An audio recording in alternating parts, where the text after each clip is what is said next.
Mga Bilang, chapter 27, verse 1 up to 23. Nang magkagayoy, nagsilapit ang mga anak na babae ni Salpad, na anak ni Hiper, na anak ni Galad, na anak ni Misher, na anak ni Manises, sa mga angkan ni Manises na anak ni Jose.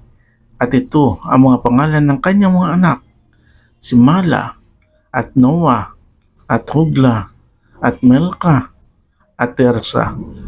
At sila ay nagsitayo sa harap ni Moses at sa harap ni Eleazar na saserdote at sa harap ng mga prinsipe at ng buong kapisanan sa pintuan ng tabernakulo ng kapisanan na sinasabi, ang aming ama ay namatay sa ilang at siya ay hindi kasama ng nagpipisang magkakasama laban sa Panginoon sa pulutong ni Kore, kundi siya ay namatay sa kanyang sariling kasalanan at hindi nagkaanak ng lalaki.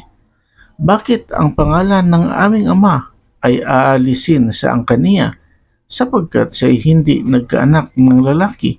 Bigyan ninyo kami ng pag-aari sa gitna ng mga kapatid ng aming ama. At dinala ni Moises ang kanilang usap sa harap ng Panginoon. At sinalita ng Panginoon kay Moises na sinasabi, ang mga anak na babae ni Salpad ay nagsasalita ng matuwid. Bibigyan mo nga sila ng isang pag-aari na pinakamana sa gitna ng mga kapatid ng kanilang ama at iyong isasalin ang mana ng kanilang ama sa kanila.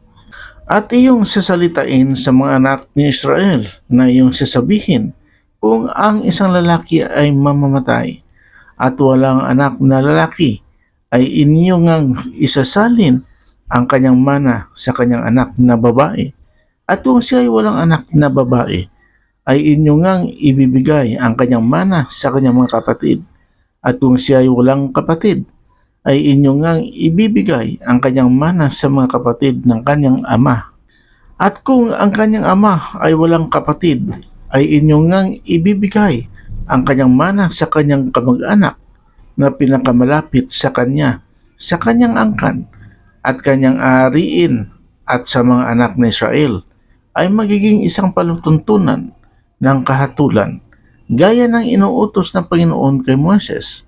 At sinabi ng Panginoon kay Moses, sumampa ka sa bundok na ito ang Ibarim at tanawin mo ang lupain na aking ibinigay sa mga anak ni Israel. At pagkakita mo na yaon ay malalakip ka rin naman sa iyong bayan na gaya ng pagkalakip ni Aaron na iyong kapatid, sapagkat kayo'y nang himagsik laban sa aking salita sa ilang ng Zen, sa pakipagtalo ng kapisanan na ipakilala ninyong banal ako sa harap ng mga mata nila sa tubig. Ito ang tubig ng Meribah sa kadi sa ilang ng Zen. At sinalita ni Moises sa Panginoon na sinasabi, maghalal ang Panginoon, ang Diyos ng mga diwa, ng lahat ng laman ng isang lalaki sa kapisanan, na makalalabas sa harap nila at makakapasok sa harap nila at makapaglalabas sa kanila at makapagpapasok sa kanila, upang ang kapisanan ng Panginoon ay huwag maging parang mga tupa na walang pastor. At sinabi ng Panginoon kay Moses, ipagsama mo si Joshua na anak ni Nun, isang lalaki na kinakasihan ng Espiritu, at ipatong mo ang iyong kamay sa kanya. At iharap mo siya kay Eleazar na saserdote at sa buong kapisanan, at pagbilinan mo siya sa kanilang paningin, at lalagyan mo siya ng iyong karangalan upang sundin siya ng buong kapisanan ng mga anak ni Israel.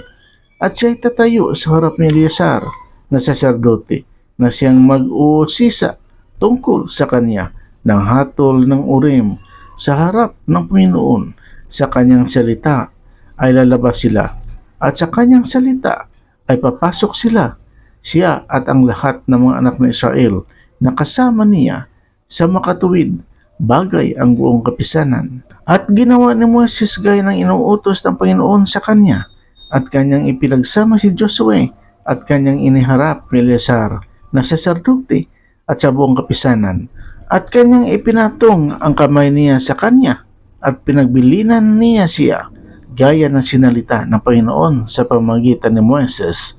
Amen, Lord Jesus. Purihin natin ang Panginoong Diyos. Amen.